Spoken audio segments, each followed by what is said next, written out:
தமிழுக்கு விஜய் வணக்கங்கள். இன்னைக்கு நம்ம வீட்டில் இதை பற்றி பார்க்க போனால் கிங்ஸ்டோன் இந்த படத்தோட விதம் இன்னைக்கு நம்ம வீட்டில் பார்க்க போகிறோம். இந்த படத்தை ஒன்லைனை பற்றி சொல்லணும்னா, நம்ம ஜிவி பிரகாஷ் அவர்கள் வாழ்கிற அந்த மீனவர் கிராமத்தில் அவங்க ஊர்லேருந்து யாருமே மீன் பிடிக்க கடலுக்கு போக முடியாத அளவுக்கு ஆயிடுது. ஸோ அவங்க கடலோரமாக தான் இருப்பாங்க. ஸோ அவங்க இருக்க அந்த கடலுக்கு யாரும் இறங்கி மீன் பிடிக்க மாட்டாங்க. ஸோ அதாவது கொஞ்சம் இதுக்கு முன்னாடி என்ன சம்பவம் நடந்திருக்குன்னா, ஒருத்தரோட பேராசையில் அவர் புதைக்கப்பட்டு அவர் தீர ஆசையில் அவருடைய சமாதியை கொண்டு போயிட்டு, அதாவது அவருடைய டெட் பாடியை கொண்டு போயிட்டு கடலில் வச்சுட்டாங்க.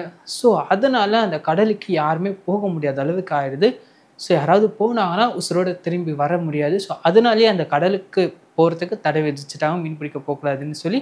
ஸோ இனி இந்த இடத்துலேருந்து யாராவது போனோன்னா, ஒன்று மீன் பிடிக்கணும்னா ஹார்பருக்கு போகணும், இல்லைன்னா வெளியே எங்கேயாவது போயிட்டு ஏதாவது கட்டட வேலை தான் செய்யணும். ஸோ மீன் பிடிக்கிறத ஒரு தொழிலாக வச்சுருக்க இவங்க அது எப்படி அவங்க அடுத்த வேலையை பார்ப்பாங்க. ஸோ இல்லை இது காரணமானது யார் என்ன அப்படின்றத கண்டுபிடிக்கிறாங்களா இல்லையா அப்படின்னு கொடுத்து இந்த படத்தை கொண்டு போயிருக்காங்க. நம்ம ஜிவி பிரகாஷ் அவர்களுடைய தாத்தா தான் கிராமத்து தலைவராக இருந்தார். ஸோ அவர் போனதுக்கப்புறம் இந்த கிராமத்து தலைவராக யாரும் இருக்க முடியல, ஏன்னா ஊரே நாசமாக போச்சு. ஸோ அதனால் நம்ம ஜிவி பிரகாஷ்க்கு இந்த பணம் தான் எல்லாமே அப்படின்ற ஒரு போதை ஏறிடுச்சு. ஸோ நம்ம ஜிவி பிரகாஷோட தாத்தாவுக்கு அப்புறம் வேற ஒருத்தர் ஊர் தலைவராக சுற்றிட்டு இருக்காரு. ஸோ அவர் கீழே தான் நம்ம ஜிவி பிரகாஷ் வேலை செஞ்சுட்டு இருந்தார். ஸோ இவரோட ஆசை, ஜிவி பிரகாஷோட ஆசை என்னன்னு பார்த்தீங்கன்னா, தான் சொந்தமாக போட்டு வாங்கி இந்த கடலில் போயிட்டு மீன் பிடிச்சிட்டு வரணும் அப்படின்றத நம்ம ஜிவி பிரகாஷோட தீர ஆசை. ஸோ இதுக்காக நம்ம ஜிவி பிரகாஷ் என்னென்னலாம் ரிஸ்க் எடுக்கிறாரு. ஸோ காசுக்காகவும் சரி, அந்த கடலில் போய் மீன் பிடிக்கிறதுக்காகவும் சரி ரொம்பவே ரிஸ்க் எடுக்கிறாரு. ஸோ கடலில் இந்த மாதிரியான விஷயமே இல்லை அப்படின்னு ஊர் மக்கள்கிட்ட சொல்லியிருந்தாலும், ஸோ நம்ம ஜிவி பிரகாஷ் அவர்கள் அந்த கடலுக்கு போனதுக்கப்புறம் தான் தெரியுது என்ன மாதிரியான சம்பவம் நடக்குது. ஸோ அதுலேருந்து அவர் தப்பிச்சாரா இல்லையா அப்படின்னு தான் இந்த படத்தில் ஒன்லைனரு. இந்த படத்தில் ஃபர்ஸ்ட் ஆஃப் பற்றி சொல்லணும்னா, ஜிவி பிரகாஷ் அவர்களுடைய அப்பாவுடைய சின்ன வயசில் தானே காட்டுறாங்க. ஸோ அவர் சின்ன வயசாக இருக்கும் போது ஊரில் ஒருத்தரை போட்டு அடின்னு அடித்து அவரை புதைச்சிடுறாங்க. ஸோ அவர் செத்ததுக்கப்புறம் தான் புதைக்கிறாங்க. புதைச்சதுக்கப்புறம் கொஞ்சம் நாளுக்கு அப்புறம் அந்த ஊரே ஒரு தாக்கத்தால் தாக்கப்படுது.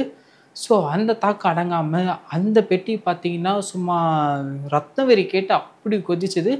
ஆனால் அந்த இந்த ஊருக்குள்ளே வச்சா அந்த ஊரே நாசமாக போயிடும். ஸோ அதனால் கடல் அடக்கம் பண்ணால் தான் ஊர் பிழைக்கும் அப்படின்னும் போது, சரி வேறு வழி இல்லை, ஊர் நல்லா இருக்குன்னா கடலில் போட்டாகணும். பட் ஆனால் கடலில் போட்டால் நீங்கள் யாரும் கடலுக்கு மீன் பிடிக்க போக முடியாது, போனீங்கன்னா உசுரோட திரும்ப வர மாட்டீங்க அப்படி சொல்கிறாங்க.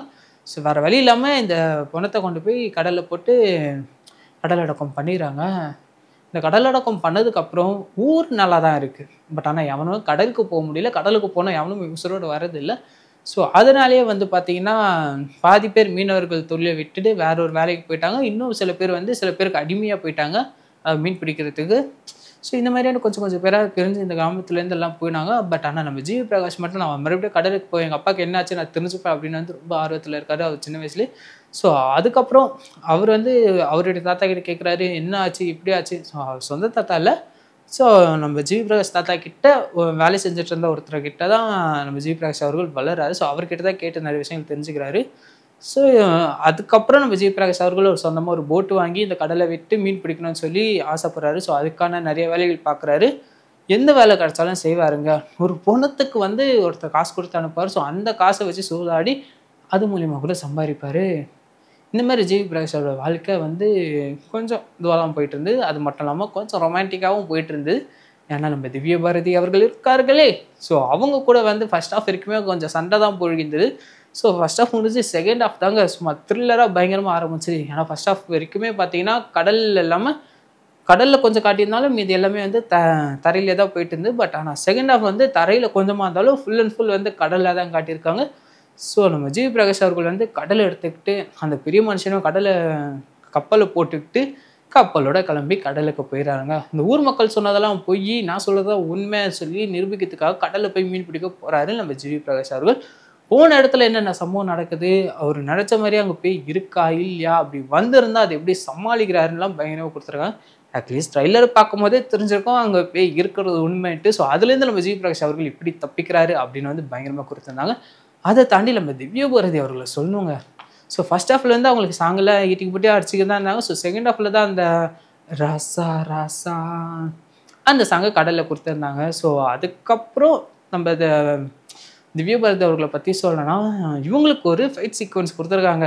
சாதாரணமாக இல்லைங்க, பேய் கூட சண்டை போடுற மாதிரி கொடுத்துருக்காங்க. அந்த சண்டையில தான் தெரியுது ஒன்று திவ்ய பாரதி பேயா இல்லை அதுங்கெல்லாம் பேயான்னு. ஸோ ஏன்னா அந்த அளவுக்கு மோசமாக அடிச்சுக்கிறாங்க, ஏன் கடிச்சிக்கிறான்னு கூட சொல்லலாம். ஸோ யார் பேயினே தெரியாத அளவுக்கு ஒரு ஃபைட்டுன்னா பார்த்துக்கோங்க.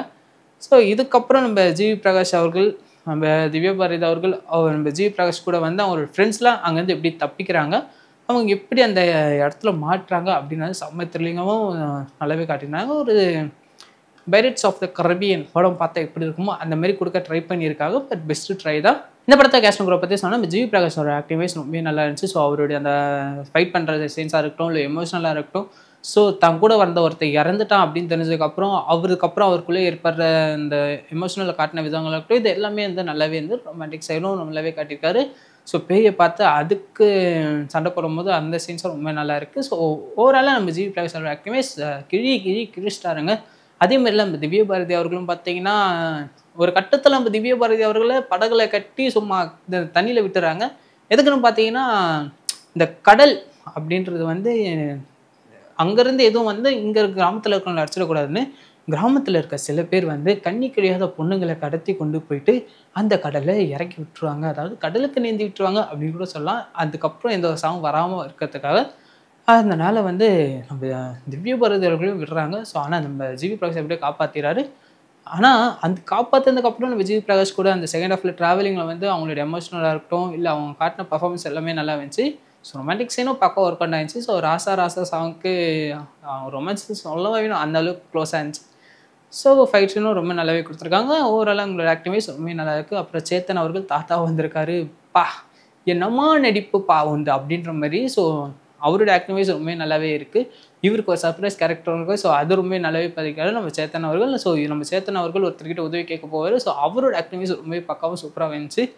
ஸோ அது மட்டும் இல்லாமல் இதில் இன்னொரு வில்லனாக ஒருத்தர் வந்திருப்பாரு. ஸோ அவருடைய பர்ஃபார்மன்ஸ் வந்து எப்பா நீதான் வில்லனாப்பா அப்படின்ற மாதிரி இருந்துச்சு. ஸோ அவருடைய ஆக்டிவைஸ் ரொம்ப நல்லாவே கொடுத்து இந்த படத்தில் எல்லாருமே அவங்களோட ஆக்டிவைஸஸ் சரி பர்ஃபார்மன்ஸஸ் சூப்பராக கொடுத்து பக்காவாக பார்ட்டியை கிளப்பியிருக்காங்க.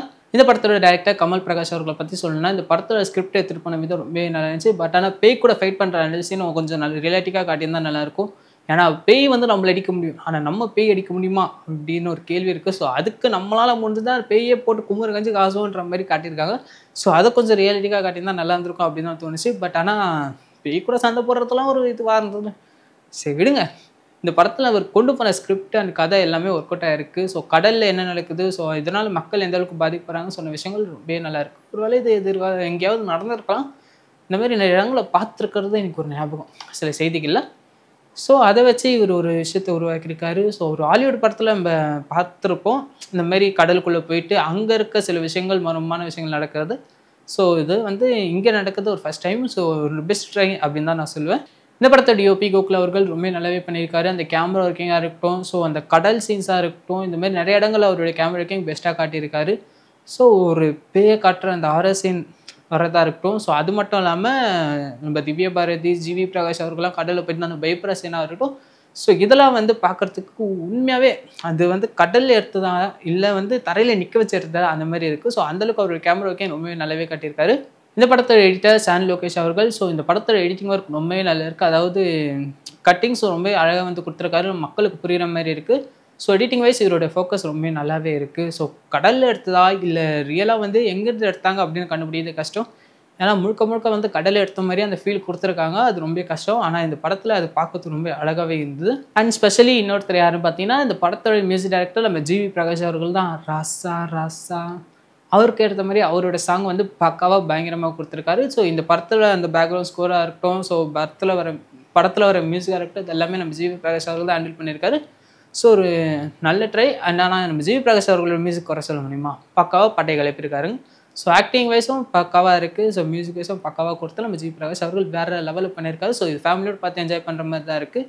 ஓரளவுக்கு எதுக்கில் இருந்தாலும் பார்த்து என்ஜாய் பண்ணலாம். ஸோ ஃபேமிலியோடு பார்த்து என்ஜாய் பண்ணுங்கள். ஓகே நண்பா, இந்த வீடியோ உங்களுக்கு லைக் பண்ணி ஷேர் பண்ணுங்கள், மறக்காம சப்ஸ்கிரைப் பண்ணுங்கள், கூட பார்த்து பெல் ஐகானை ப்ரெஸ் பண்ணுங்கள். இதோட இன்னொரு வீடியோவில் உங்களை சந்திக்கும் முன்னாடி உங்களிடம் இந்த விஜய் பண்ணுவேன்.